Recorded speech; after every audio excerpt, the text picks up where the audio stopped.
Good morning, જય સ્વામિનારાયણ. આજનો આપણો ટૉપિક છે વિગ્નિક સાઇફર. તો વિગ્નિક સાઇફર કઈ રીતે વર્ક કરે છે? તો it is a poly alphabetical cipher. તેને આપણે પોલી આલ્ફાબેટિકલ સાઇફર તરીકે બી મીન્સ કે ઓળખી શકીએ છીએ.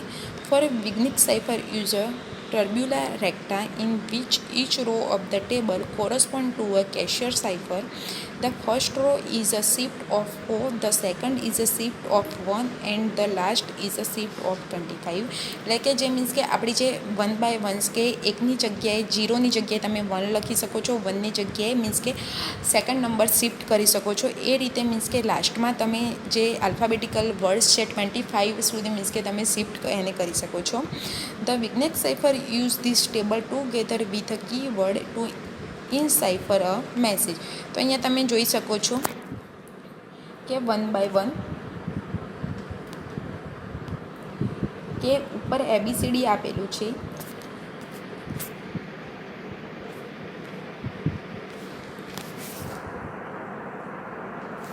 એન્ડ અહીંયા બી આ જે મારી છે તે અહીંયા જે આપેલી છે એ મારી કી છે.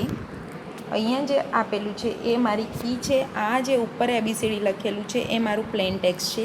એટલે કે અહીંયા એથી શરૂ કરીને ડી, બી, સી, અહીંયા ડી છે તો ડી શરૂ કરીને મેં અહીંયા શું લખ્યું ડી, તો અહીંયા મારે કમ્પ્લીટ સીએ થાય છે. ઈથી મેં સ્ટાર્ટ કર્યું, ઈ છે તો ઈથી સ્ટાર્ટ કર્યું તો મારે કમ્પ્લીટ ડીએ થાય છે.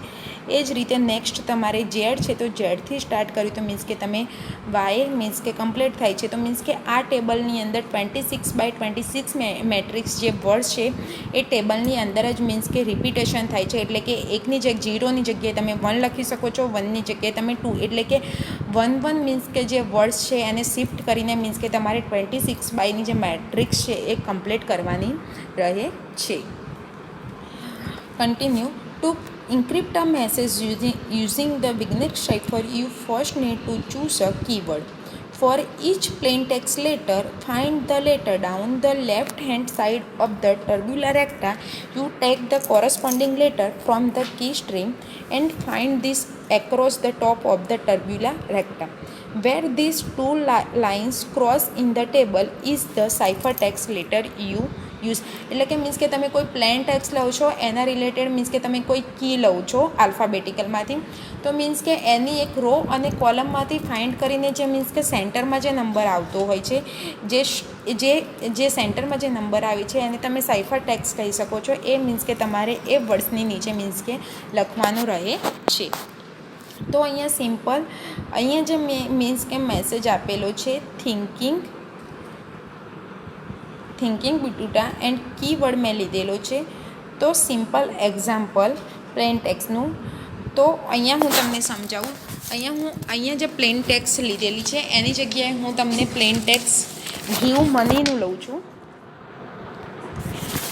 તમને આઈડિયા આવી શકે એટલા માટે કે અહીંયા ગીવ મની લીધું છે અને મેં લોક અને ત્યાંની કી લીધી છે લોક.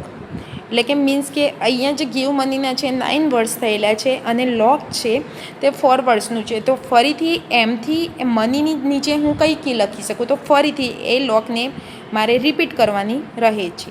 ઓકે, તો આગળના કોષ્ટકમાં મીન્સ કે મેં બતાવ્યું એ રીતે તો જી એન્ડ આઈ, ઠીક છે, જી એન્ડ કે. સૌથી પહેલો જે જી છે, જે લોક મનીનો જી છે, આ જી છે. Okay, and L. તો જીને કોલમ તરીકે અને એડને રો તરીકે ફાઇન્ડ કરવાનું છે. તો એલ છે, એલ. ઓકે, આ એલ અહીંયા છે એલ એન્ડ જી. જી ક્યાં છે? G R and L. તો એના કોરસ્પોન્ડિંગમાં શું મેચ થાય છે? તો આર. તો તમે એની નીચે શું લખી શકો? તમને મેસેજમાં શું મળ્યું? તો એ બંનેના મેસેજમાં તમને શું મળ્યું? આર. એ જ રીતે આઈ એન્ડ ઓ. અહીંયા છે આઈ એન્ડ ઓ. તો એના મેસેજમાં તમને શું મળ્યું? ડબલ્યુ. તમે શું લખી શકો છો ત્યાં મેસેજની અંદર? K W. V and C. V અને સીની અંદર મને શું મળે છે? તો વી એન્ડ સી, તો વીની રો જોવાની અને સીની કોલમ. તો અહીંયા મને શું મળે છે? તો એક્સ. તો તમે ત્યાં એની નીચે શું લખી શકો છો? વી અને સીની નીચે એક્સ. આ જ રીતે મીન્સ કે તમારે ફાઇન્ડ કરીને જે મીન્સ કે બીજા જે વર્ડ્સ છે એ તમારે કમ્પ્લીટ કરવાના છે. તો તમને જે પૂરો મેસેજ છે એ તમને ઓ એક્સ સી પી ઓ જે મળે છે. તો આને તમે ઇન્ક્રિપ્શન મીન્સ કે મેથડ કહી શકો છો.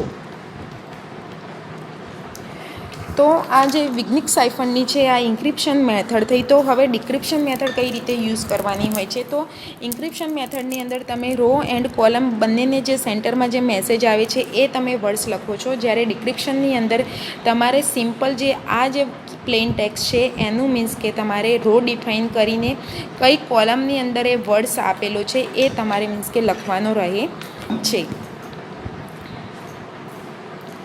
તો મારો જે મેસેજ હતો એ હતો RWXOCPOJ.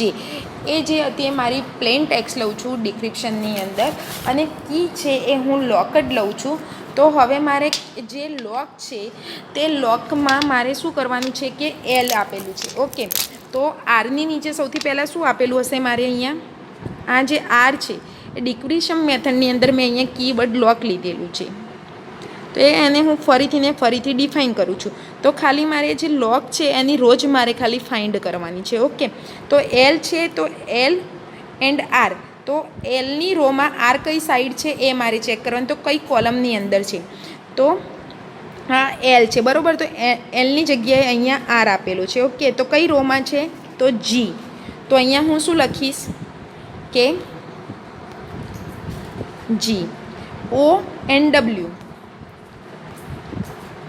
અહીંયા ઓ. તો ઓની રોમાં ડબલ્યુ ક્યાં છે અને તે કઈ કોલમમાં છે? આઈ. તો અહીંયા હું શું લખીશ? આઈ. એ રીતે મીન્સ કે આખો જે હું મીન્સ કે આ જે સિસ્ટમ છે એ પૂરી કરીશ તો મને ફરીથી ગીવ મનીનો મીન્સ કે મેસેજ મળે છે. એટલે કે ડિક્રિપ્શનની અંદર ઇન્ક્રિપ્શનની જે પ્લેન ટેક્સ્ટ લીધેલી હતી એ મને ડિક્રિપ્શનની અંદર મીન્સ કે રિટર્ન મળે છે. તો મીન્સ કે તમારે સિમ્પલ વિગ્નિક સાઇફરની અંદર એટલું યાદ રાખવાનું હોય છે કે ઇન્ક્રિપ્શન જે મેથડ છે સૌથી પહેલાં તમારે ટેબલ બનાવવાનું રહે છે. એ ટેબલ 26x26 મીન્સ કે 1:1ની શિફ્ટમાં તમારે કમ્પ્લીટ કરવાનું રહે છે. એન્ડ ઇન્ક્રિપ્શન એક્ઝામ્પલ તમે પ્લેન ટેક્સ્ટ કોઈ બી લઈ શકો છો અને એની કી બી તમે જે આલ્ફાબેટિકલ વર્ડ છે કોઈ બી લઈ શકો છો. તો તમારો પ્લેન ટેક્સ્ટ તમે મીન્સ કે લોંગ રાખો છો, જ્યારે તમે કી શોર્ટ રાખો છો તેને તમે ફરીથી રિપીટ કરી શકો છો. અને ઇન્ક્રિપ્શન અને ઇન્ક્રિપ્શનની અંદર તમારે રો અને કોલમની સેન્ટરમાં જે મીન્સ કે જે વર્ડ આવે છે મીન્સ કે એ તમારે લખવાનો રહે છે. જ્યારે ડિક્રિપ્શનની અંદર તમારી જે કી છે કીનો વર્ડ મીન્સ કે કીનો જે વર્ડ્સ છે એ કોલમમાં કઈ લાઇનની ઉપર છે, પ્લેન ટેક્સ્ટની કોલમમાં કઈ લાઇનમાં છે એ તમારે મીન્સ કે લખવાનો રહે છે. તો નેક્સ્ટ, તો હાઉ ડઝ વિગ્નિક સાઇફર વર્ક? તો વિગ્નિક સાઇફર વર્ક કઈ રીતે કરે છે? તો it is a polyalphabetical cipher because it use two or more cipher alphabets to encrypt the data. In other words, the letter in the Vignic cipher are shifted by different amounts, normally done using a word or phrase as the encryption key. What is Vignic cipher example? So the Vignic cipher is an example of a polyalphabetical substitution cipher.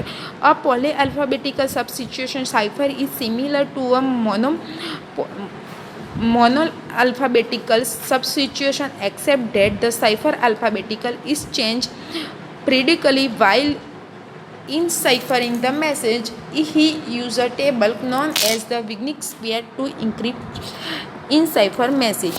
How do you use વિગ્નિક cipher? તો તમે કઈ જગ્યાએ વિગ્નિક સાઇફરનો means કે use કરી શા માટે કરો છો?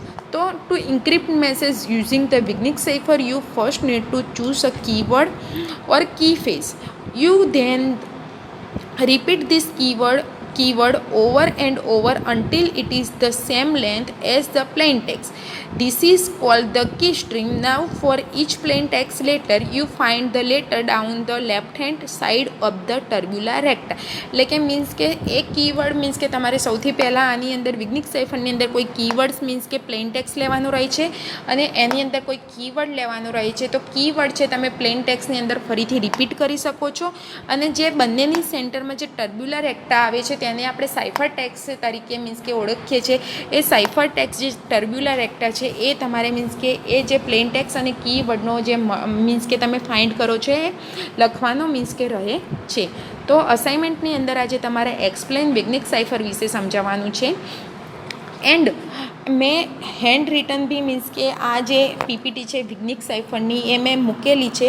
તો બી તમને કોઈ ઇશ્યુ થાય તો તમે મને પર્સનલી મીન્સ કે મારી જોડે પર્સનલી તમે સમજી શકો છો.